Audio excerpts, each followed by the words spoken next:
Estamos ao vivo no Jornal do Brasil e vamos dar continuidade ao quadro Retrospectiva Presidencialista do Brasil, que busca reviver a história de cada presidente de nossa república após o período ditatorial até os dias atuais.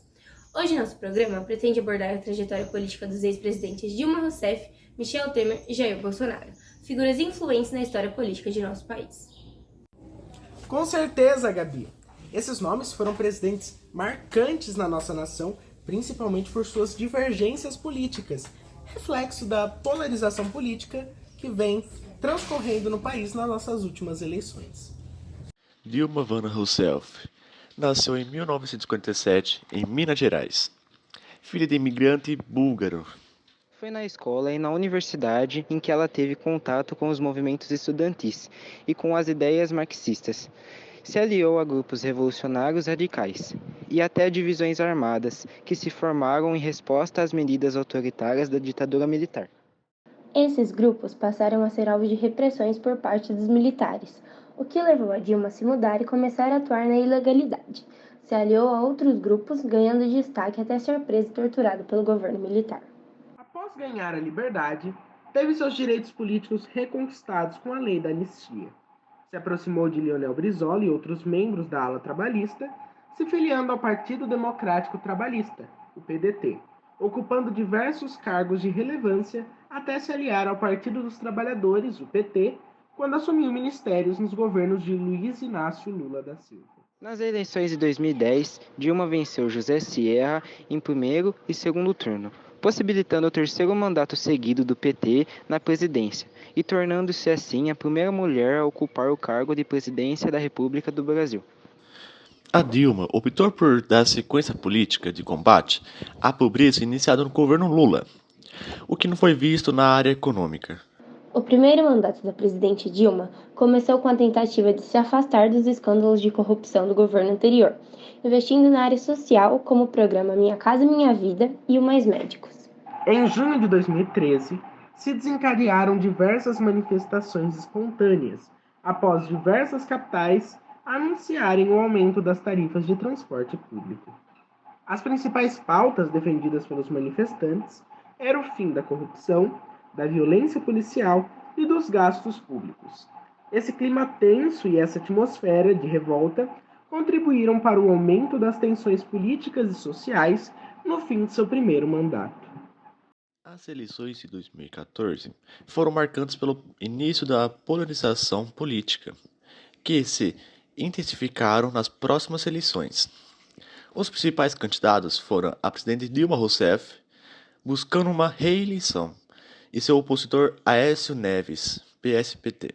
O segundo mandato de Dilma foi marcado por diversas crises decorrentes das tensões socioeconômicas que se originaram em seu primeiro mandato. Uma grande recessão econômica, alta na inflação, enfraquecimento do Produto Interno Bruto, PIB, e a falta de apoio do Congresso. O principal fator que levou às crises já mencionadas foi o setor econômico, que trouxe questões importantes a serem levantadas.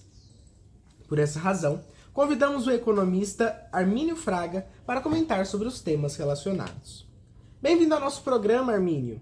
Gostaríamos de questioná-lo sobre alguns tópicos relacionados à área econômica do governo Dilma. É uma honra comparecer a esse programa, Gabriel. Bom, gostaríamos de lhe questionar sobre o que são as pedaladas fiscais, que foram as acusações levantadas com a presidente no seu segundo mandato. Bom, as pedaladas fiscais são relacionadas com fraude fiscal ou improbidade administrativa, em que se atrasa o pagamento de dívidas ou se antecipa a receita, ou seja, a entrada monetária da instituição. E qual é a finalidade de realizar essas pedaladas fiscais? Apesar de se debater, a finalidade mais convincente é de melhorar a visão da saúde financeira ou da própria instituição. E como descobriram que essa prática estava sendo realizada no governo Dilma? Perceberam a realização de pedaladas fiscais quando o Tribunal de Contas da União, TCU, analisou as contas do governo e perceberam que havia mais dinheiro nas contas públicas do que deveriam ter. Obrigado, Arminio Fraga, por sua entrevista. Foi muito gratificante ensinarmos esses fatores econômicos aos nossos telespectadores. Porém, as crises não se intensificaram apenas com a questão econômica. Outros fatores também a desencadearam. Nesse cenário, o antigo fantasma dos governos petistas anteriores retorna, o fator corrupção do alto escalão do governo. Escândalos marcantes e a Operação Lava Jato ganham destaque nesse momento. Para entendermos melhor sobre esses fatores, resolvemos entrevistar o cientista político Fernando Limonge. Boa noite, Fernando. Obrigado por comparecer a essa nossa entrevista. Eu que agradeço. É sempre bom ter esse bate-papo aqui. Bom, podemos iniciar explicando ao nosso público o que foi em termos técnicos a Operação Lava Jato.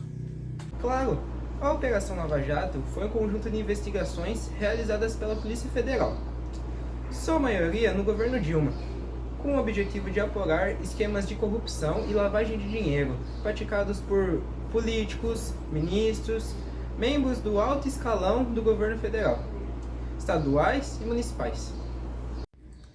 Relacionando ao tema, de maneira simplificada, o que foi o Petrolão?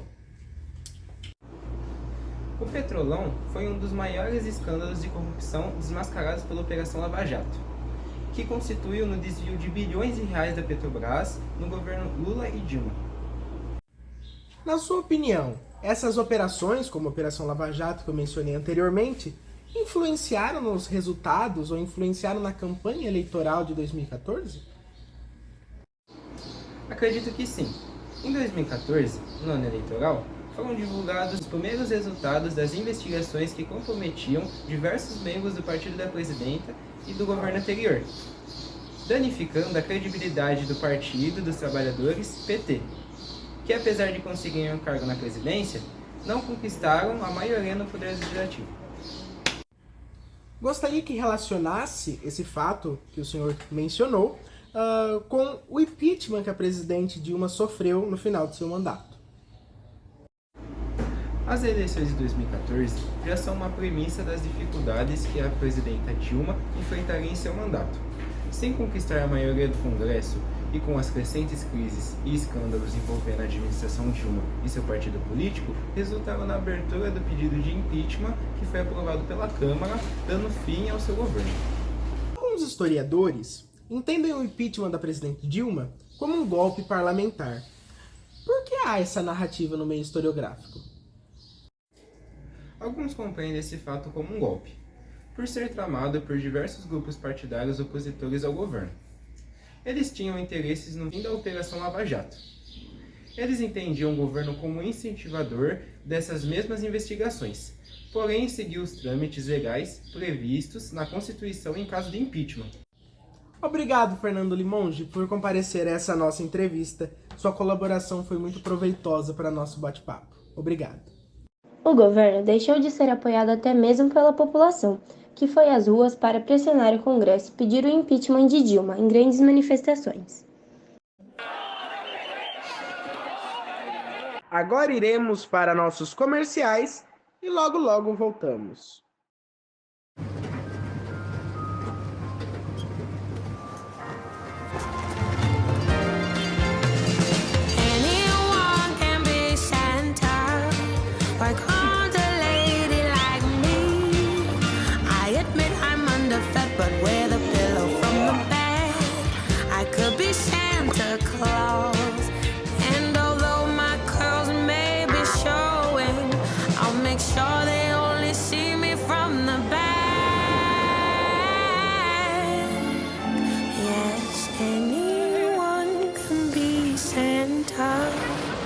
A tantalizing remote with his reindeer and his sleigh. I'd be up and away.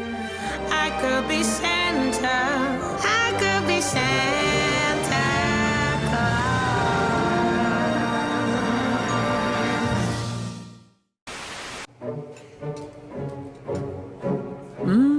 Não deu match. Não deu match. Também não deu match. Quero um match perfeito de verdade. Chegou Nestlé Chocotrio. Chocolate, biscoito e recheio. Aí sim deu match. Chocotrio, o encontro de sabores da Nestlé que deu match. Tudo que é meu, eu fui buscar. Aprendi a viver e caminhar entre os bons e os maus e me guardar.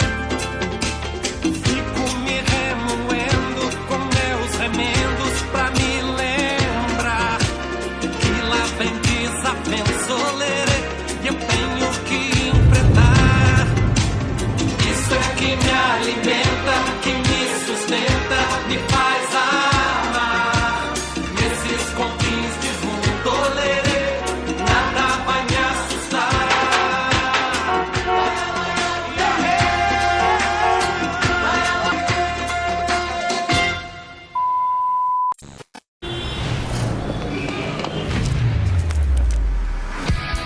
Destrave a cidade. Destrave o play no The Town. Estamos de volta e ficaremos agora com um pouco sobre a biografia e presidência dos nossos ex-presidentes Michel Temer e Jair Bolsonaro.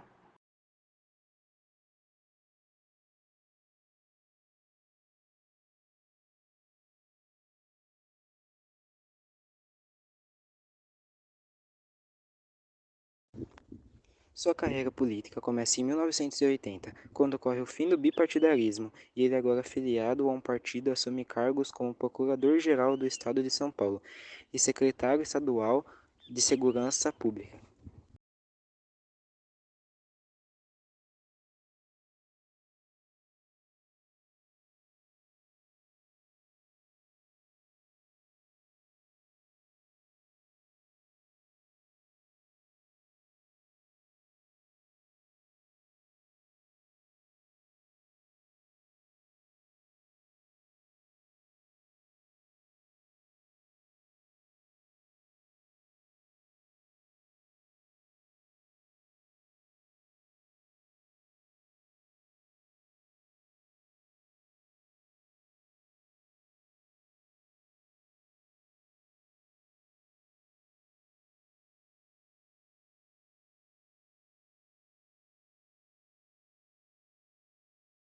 Nas eleições de 2014, continuou na chapa anterior, sendo reeleito, mas a relação entre os partidos se abalou, e como a maioria do Congresso eram aliados ao Centrão, iniciaram um processo de impeachment e conseguiram votos o suficientes para que ele fosse aprovado.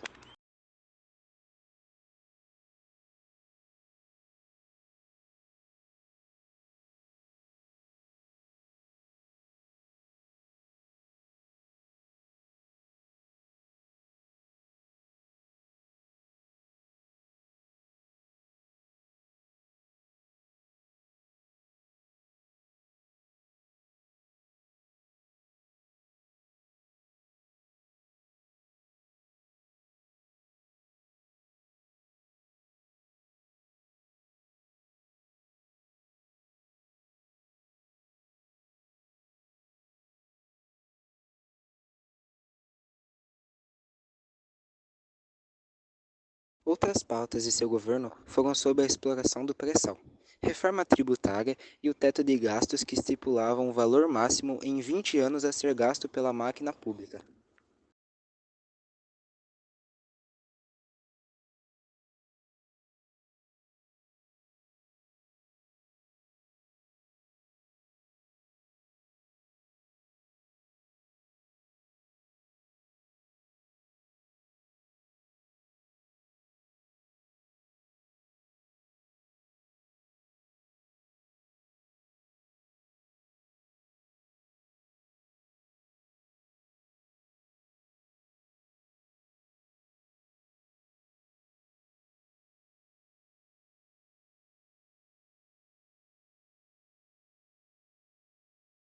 Em 2018, se candidatou à presidência, entre mudanças, fundações e fusões partidárias, e venceu em primeiro e segundo turno contra o candidato petista Fernando Haddad.